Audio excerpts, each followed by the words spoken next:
Well, good morning. Unlike the endless wars of the past that dragged on for years and for decades with little to show for it, Operation Epic Fury has delivered a decisive military results in just weeks. Korea, Vietnam, Iraq, Afghanistan, as the president has pointed out, all took years, decades. Vague missions, shifting sands, little to show for it. Operation Epic Fury has been laser focused from the very start, as I've said to all of you. Clear mission objectives, and ultimately Iran will not have a nuclear weapon. It's a bold and dangerous mission, a gift to the world, historic, courtesy of a bold and historic president. That mission continues today in this new phase as Iran has an important choice, a chance to make a deal, a good deal, a wise deal. As part of that effort, the United States has imposed an ironclad blockade that grows more powerful by the day. From the Gulf of Oman to the open oceans, our Navy is enforcing this blockade without hesitation or apology. Now, as usual, there's a lot of false information out there. I'll say this, every ship that the U.S. believes meets our criteria, either Iranian ships or to and from Iranian ports, has been turned around. As of this morning, 34 total. Non-Iranian vessels are allowed to transit, and many have, including overnight. Not only is the blockade growing, in fact, a second aircraft carrier will join the blockade in just a few days, but this growing blockade is also gone global.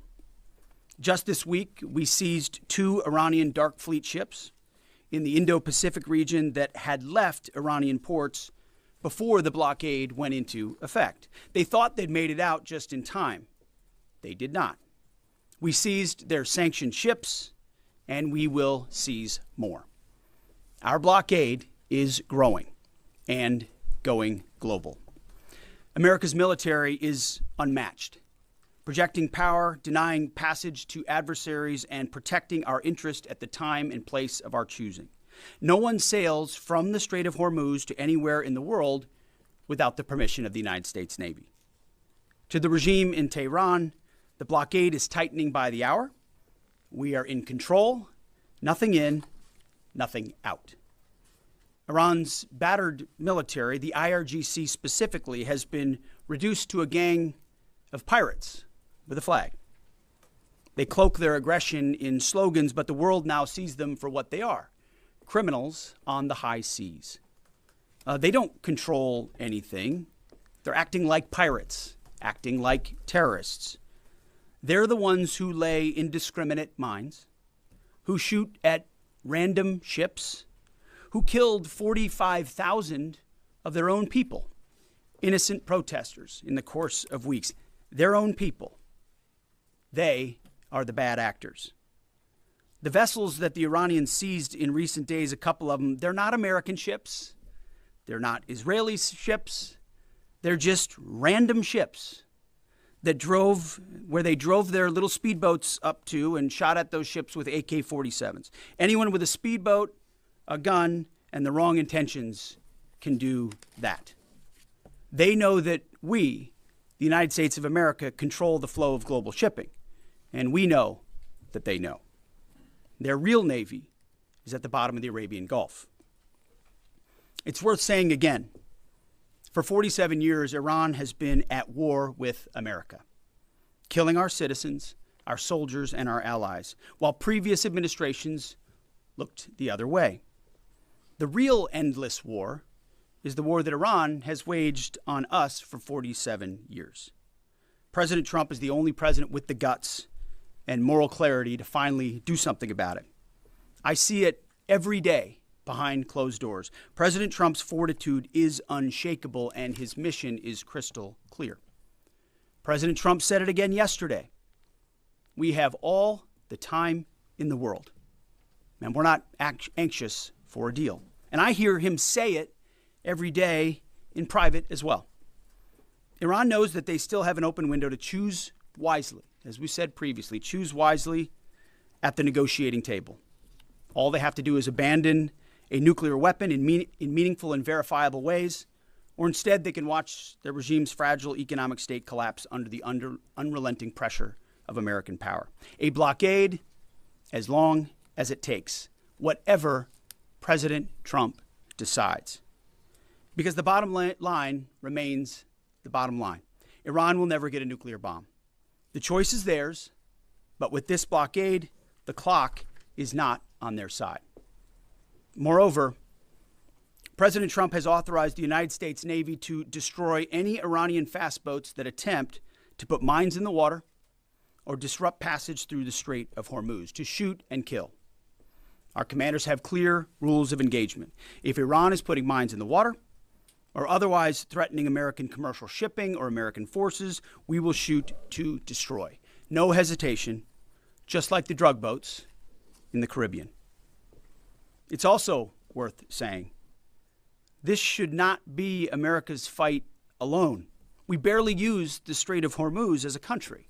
Our energy doesn't flow through there, and we have plenty of energy. Just look at the new global Congo line headed to Texas. A beautiful picture. Europe and Asia have benefited from our protection for decades, but the time for free riding is over. America and the free world deserve allies who are capable, who are loyal, and who understand that being an ally is not a one-way street. It's a two-way street. We are not counting on Europe, but they need the Strait of Hormuz much more than we do, and might want to start doing less talking and having less fancy conferences in Europe and get in a boat. This is much more their fight than ours. On this core mission, America's will is unshakable, our capabilities unmatched. Our blockade is only growing and going global. And as the president said, we have all the time in the world. Iran has a historic chance to make a serious deal, and the ball is in their court. Either way, the War Department stands ready for what comes next, locked and loaded. May God continue to bless our warriors each and every day and on each and every mission. Mr. Chairman, over to you. Thank you, Mr. Secretary, and good morning, everyone. Thanks for being here. Today marks 55 days since the President of the United States ordered major combat operations against Iran. Today and this morning, the Joint Force remains postured and prepared to recommence major combat operations on the order of the President. On April 8th, the President announced a ceasefire, and last week, at the President's direction and on order of the Secretary, U.S. CENTCOM began enforcing a blockade against all commercial vessels going into and out of Iran and their ports. Simultaneously, the U.S. military, in support of the U.S. Department of Justice, was ordered to conduct maritime interdiction operations against sanctioned and dark fleet vessels globally. This operation also began on April 8th, and what I'd like to do this morning is update all of you on those actions and activities. First, as I mentioned, U.S. Central Command continues to maintain a strict blockade on all the ports. We're enforcing the blockade across the board against any ship of any nationality that is transiting to or from an Iranian port or territory. We're closely tracking vessels of interest headed towards Iran and those moving away from Iran that were outside the blockade area when this blockade was ordered. And as everyone saw this past weekend, we're prepared and postured to intercept them. As of this morning, 34 ships have met the U.S. blockade and made the wise choice to turn around. One ship did not, and that ship was the motor vessel Tuska. Over several hours this past Sunday, April 19th, the U.S. conducted maritime interdiction operations against the Tuska, whose crew attempted to breach the blockade line. The Tuska is a large container ship, about 965 feet long, or about the same size as a United States Navy aircraft carrier, and over 100 feet wide. The operation began about 4 a.m. Eastern Standard Time when the United States Navy destroyer approached her. and the crew and the vessel ignored warnings. And I've described how the destroyer force is operating in the area prior. Upon intercept and coming within visual range, American forces began to issue several clear and unambiguous warnings and inform the vessel and their crew that they were in a violation of the U.S. blockade and directed the ship to turn around. Over a 6-hour period, the vessel and her crew repeatedly ignored U.S. warnings. And then the U.S. Navy destroyer executed a series of pre-planned, carefully calibrated escalation options, including firing 5 warning shots. The vessel and her crew continued to ignore warnings. And after exhausting all other measures, CENTCOM authorized disabling fire against the Tuska. U.S. sailors warned the crew of the Tuska to abandon the engine room, and at approximately 9 a.m. Eastern Time, the destroyer disabled the Tuska's engine by firing 9 inert rounds from the destroyer's Mark 45 5-inch guns precisely into the engine room and engine space on board the Tuska. Not surprisingly, the vessel then reported issues with their engine, went dead in the water, and began to comply with U.S. directions and orders. At 4 p.m. Eastern Standard Time, CENTCOM ordered United States Marines to seize the ship. Via helicopters, U.S. Marines maneuvered quickly to the disabled ship, boarded her from fast ropes via helicopter infiltration methods, and took custody of the ship. The ship and her crew remain safe in U.S. custody today. Let me now turn to global operations in the Pacific, and I want to highlight that this is a major interagency effort between the United States military, the White House, the Department of Homeland Security, and the Department of Justice. On Monday, April 20th, U.S. Indo-PACOM forces, in support of a Department of Justice request, interdicted the motor tanker Tiffany, which was transporting sanctioned Iranian oil. The Tiffany is a very large crude tanker, VLCC for short, and is also about the size of a U.S. aircraft carrier and capable of transporting approximately 2 million barrels of oil. At approximately 11:30 p.m. Eastern Time, U.S. military forces and law enforcement forces also went to the ship via rotary wing platforms, fast roped onto her deck, and secured her. After the ship was secured, a U.S. Navy control team embarked aboard the Tiffany, and assumed control of the ship at 4 a.m. Eastern Time on April 21st. A Navy control team is comprised of sailors led by a boarding officer that assumes control of a seized ship in order to secure the crew, the cargo, and the vessel. And disposition of that first vessel is still pending. The next interdiction occurred on Wednesday, this past Wednesday, 22 April, when Indo-PACOM conducted yet another interdiction, again at the request of the U.S. Department of Justice. This time, the stateless motor tanker Majestic X, also known as the Ponix, also in the Indian Ocean. This is again a VLCC, or very large crude tanker. At approximately 11 p.m. Eastern Standard Time, U.S. forces began the interdiction, again using rotary wing assets to get to the ship, got on board, and secured the bridge.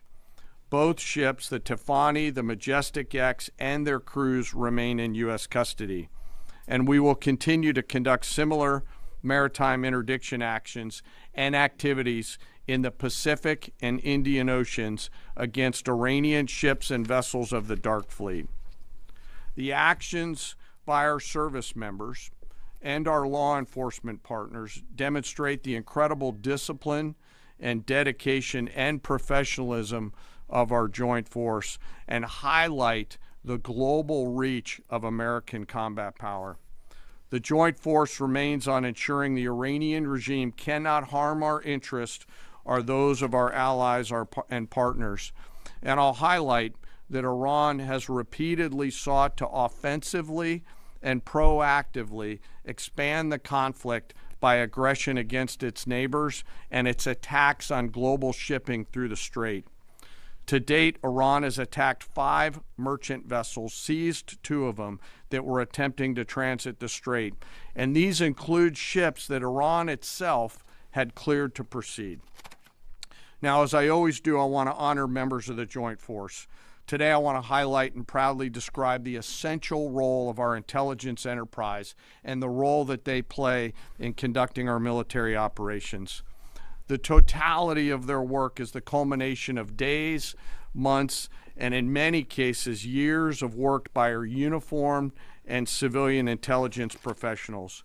We have been able to do the work that we are ordered to do because America's intelligence force, including our core collectors and analysts, have spent decades searching for every loose thread. From the determination of a particular intelligence requirement to that piece of intelligence being collected in the field by a military or interagency case officer to the rigorous analysis that goes into reporting on that finding, those team members spend their careers answering the incredibly important questions that we must attempt to answer before, during, and after operations. They live in the enemy's mind. Normally located behind the green door or behind the vault door in dark, windowless rooms across the world, 24 hours a day, 7 days a week, 365 days a year, are world-class intel members from DIA, our service intelligence components, NSA, NGA, CIA, NRO, and in the case of the operations that I've just described, the Office of Naval Intelligence, all work tirelessly to sift through the mountains of collected information using tools, tactics, techniques, and procedures that I'm not going to discuss today. The sun never sets on these world-class professionals, and their goal is every minute of every day to be on the account. And they know the enemy. They know their combat capability, their weapons, their industrial and economic systems, and they know their leaders' pattern of life, where they go, what they think, and what they do. Thanks to their work, we know Iran, and it is an incredible work that they do. Again, none of our operations that we've conducted during my time in this job could have been done without the service of these intelligence professionals. And the distance from those core collectors and those analysts to those Patriot crews who are defending U.S. forces forward or the fighter pilots is incredibly small. Every single day, as their mottos say, they are committed to excellence in the defense of the nation and to securing the future, and they're doing the work of the nation. Before I close, as I do every time, I want to highlight and remember our fallen. Today, I want to highlight the 63 victims of the terrorist bombing of the U.S. Embassy in Beirut, which occurred 43 years ago, just a few days ago, on April 18th, 1983. At that time, this was the deadliest attack on a U.S. diplomatic mission, and this was the first attack conducted by Iranian-backed forces on Americans. The suicide bomber detonated a vehicle-borne improvised explosive device out in front of the embassy, killing 63 innocent people, including 32 Lebanese, 14 visitors, and 17 Americans. And among those lost, members of the Joint Force, to include 3 Army soldiers and 1 United States Marine. We remember their names: Sergeant First Class Richard Twine, Staff Sergeant Ben Maxwell, Staff Sergeant Mark Salazar, and United States Marine Corporal Vincent McMaw. Today we remember them. We carry on their memory and the memory of all our fallen, and remain grateful for their sacrifice and that of their families, who continue to show us what courage looks like. As we continue to press forward and maintain these operations, the Secretary, the Joint Chiefs of Staff, and I are deeply humbled by the spirit, tenacity, and commitment and grit of the 2.8 million members of our Joint Force. The Secretary and I thank every member of the Joint Force engaged in this operation, every warrior who remains deployed or who is supporting from here at home. Thank you to, and thank you to your families. Sir, I'll turn it back over to you. Thank you, Mr. Chairman. We'll take a few questions. Thank you. In your estimation, have there been increased or decreased instances of Iranian vessels either approaching or trying to breach the blockade the longer it is in effect? And another question about the mine threat. Has the mine threat been neutralized enough to facilitate freer flow in the straits? Well, to the second question, first of all, we are seeing vessels transiting. There are paths that are open. And part of what the president is threatening is ensuring if there's attempts to recklessly and irresponsibly lay more mines, we're going to deal with that. It's a violation of the ceasefire. So transit is occurring, much more limited than anybody would like to see, and with more risk than people would like to see. But that's because Iran is doing irresponsible things with small fast boats, crafts, like I said, with weapons on them. These are commercial ships, in some cases cruise ships that came through being threatened by these. So as far as breaching the blockade, it's been a pretty consistent. There were a number of ships at the beginning. Then you had the interdiction that the chairman described, where we took out the engine room and disabled that ship. I think that sent a very clear sign that this is not a fake blockade. This is a real, full blockade. We'll use up to and including lethal force if necessary. And that stopped, and other ships have taken note of that. So any ships that have attempted, there's been levels of escalation, but none that far, and they've turned around. Absolutely. Yes. Good morning, Mr. Secretary, Mr. Chairman. David Zier, Real America's Voice. To follow up on Alexandra's question, how big are these mine-laying boats? Can they be achieved from fast boats? And I wanted to follow up my last week question about as jet fuel stocks in Europe reportedly are only about 6 weeks left. They get most of their jet fuel from the Gulf. Have any European countries reached out to assist in cordoning off the strait and participating in escorts? I know there's a lot of talks. You saw I would call it a silly conference in Europe last week where they got together and talking about maybe doing something eventually when things are done. Those are not serious efforts yet.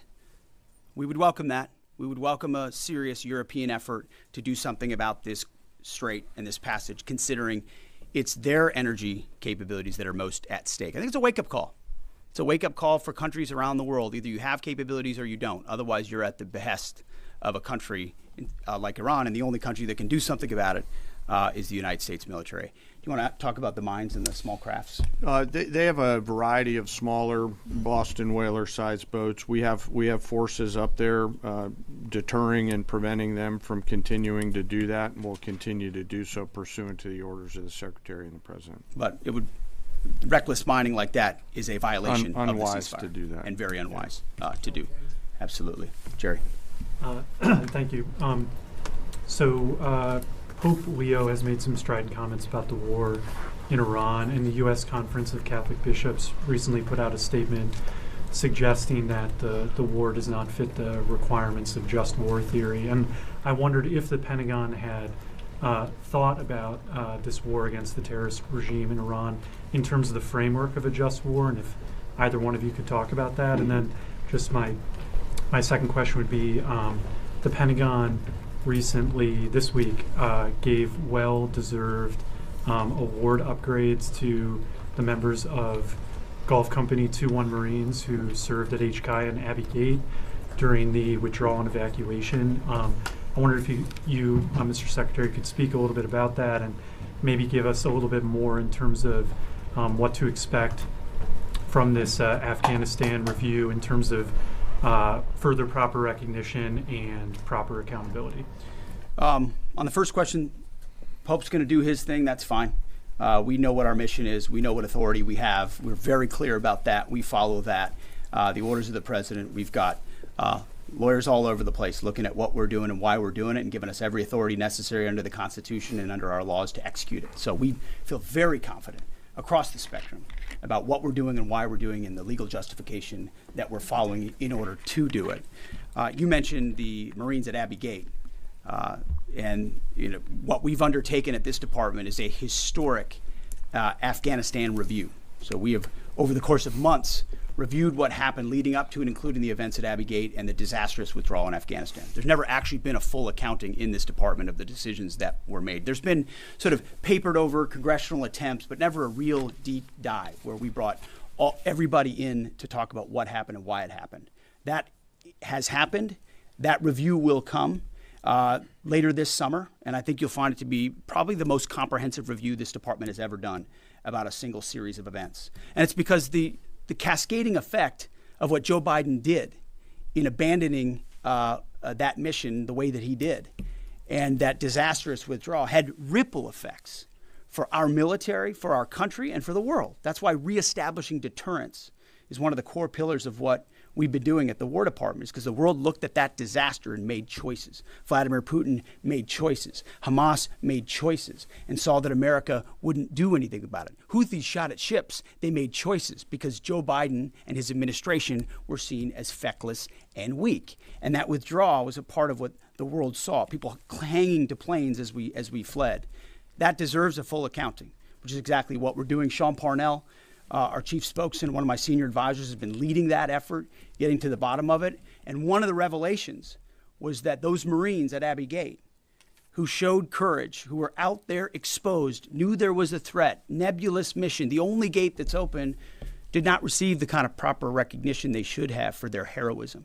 So one of the early results of this Afghan review is to ensure they get the due recognition and award they deserve for the heroism and courage they showed at that gate. Despite the bad decisions of this building and that administration, those Marines acted heroically, and we're going to recognize them for that. Jerry, thank you. Yeah, right here. Thank you. Michael Casey with O'Keefe Media Group. Earlier this week, James O'Keefe published a story on Department of Army Nuclear Chief Andrew Hugg, who revealed top secret national security information to a stranger he met on a dating app. Will you defer Mr. Hugg for termination and prosecution? Yeah, he won't work here anymore. And given the revelations, It's an easy one. will any changes be made to the current anti-espionage training for all Department of War employees now, given this? Well, we're always on the lookout for CI threats, any internal threats, anyone talking out of school about things they should not. We take leaking very seriously here, informally or formally, which is why some of the reporting done by some of the people in here is incredibly problematic. They're willing to publish things based on classified information that would potentially harm those in harm's way. And we think them doing so is incredibly irresponsible and unpatriotic. And it would encourage members of the press to think twice about the lives they're affecting when they publish things in their publications like the New York Times. Yes, Chairman, Mr. right here. Was the Tuska carrying single-use equipment to China? Sir, I'm sorry, the question's right here. Thank you. Ryan Morgan with the Epic Times. Earlier this week, on that topic, there was a report, I believe, with the Washington Post that the Pentagon had briefed Congress that it could take up to 6 months to fully sweep the Strait of Hormuz for mines. I was wondering if you could comment a little bit more on the specifics of the timeline, the range of time that it could take, and then just a general idea of how many mines have been placed. We would not speculate on a timeline. I saw that report. It was based on, again, another leak from a closed-door session, which was supposed to be classified, and apparently, allegedly, that was something that was said about we feel confident in our ability in the correct period of time to clear any mines that we identify, and would encourage other countries to be a part of such an effort as well. But we're tracking that very closely. Mr. Chairman, do you want to add anything to that? No, sir. I think you covered it. Right here, new members of our press corps here. Jacob Wasserman with TMZ DC. We have two questions. I'm going to ask the first. My colleague will ask the second. You know, I've heard you talk a lot about bombing. We'll see. Sorry? We'll see. Okay. I've heard you talk a lot about bombing people and places. And when you give these orders to carry out this extreme level of violence, what's going through your mind and your body? Do you have like an adrenaline rush? Are you scared? Do you feel like you're on a power trip? Just walk us through and paint us a picture of what it feels like mentally and physically. It's a very TMZ question. My only thought process is to ensure that our warfighters have everything they need to be successful, defeat and destroy the enemy, and they come home. I want them to feel empowered, to have every authority they need within our rules and within our law to bring maximum violence to the enemy. Because war is violent, war requires doing difficult things, but I want our people to feel empowered, so it's our guys that come home and their guys that do not. And Sure, second I'll give you one chance. Charlie Cotton from Teams EDC. You changed the Department of Defense to the Department of War. Would you consider changing the name again to the Department of Peace, since that's what we're all after? Well, that's the pursuit. It's a great question, actually. You go from defense to war because you want to be proactive about peace through strength. And really, I gave a speech in front of generals about what the ethos of the War Department is all about, because I wanted to go through every echelon of this department. It means something. It's not just words. And when you fight a war the right way, the idea is on the other side you bring about peace. That is what we'd like to see the most. In fact, I once did a video about the one institution that should win the Nobel Peace Prize every single year is the United States military, because we are the guarantor of the safety and security, not just of our country, but of a lot of people in this world. Last question. Yes, sir. Thank you very much, Mr. Secretary. I do appreciate your time. Since February 28, 725 drones and missiles have hit the Kurdistan region as your loyal ally, killing 22 people and injuring 100 others. Even after the ceasefire, Mr. Secretary, 20 more attacks were carried out. My question is, does that ceasefire include Iraq and the Kurdistan region? And really, what is your clear policy toward proxies? Why I am asking this question, by President Masoud Barzani's statement, 5 times targeting his office, even targeting President of Kurdistan region residents in the Hague City. We watch it very closely, and that area and those folks, the Kurds, deal with a lot of what the IAMGs or the proxies are capable of doing, and a reminder of the reverberating effect of this Iranian regime. It's not just what it does to its own people, killing 45,000 of its own citizens just recently, but it's also the terror they've brought to the region. And so getting a good deal and making sure they can't wield a nuclear weapon over top of those proxies is why this mission is such an important one. Thank you very much. Appreciate it. Thank you.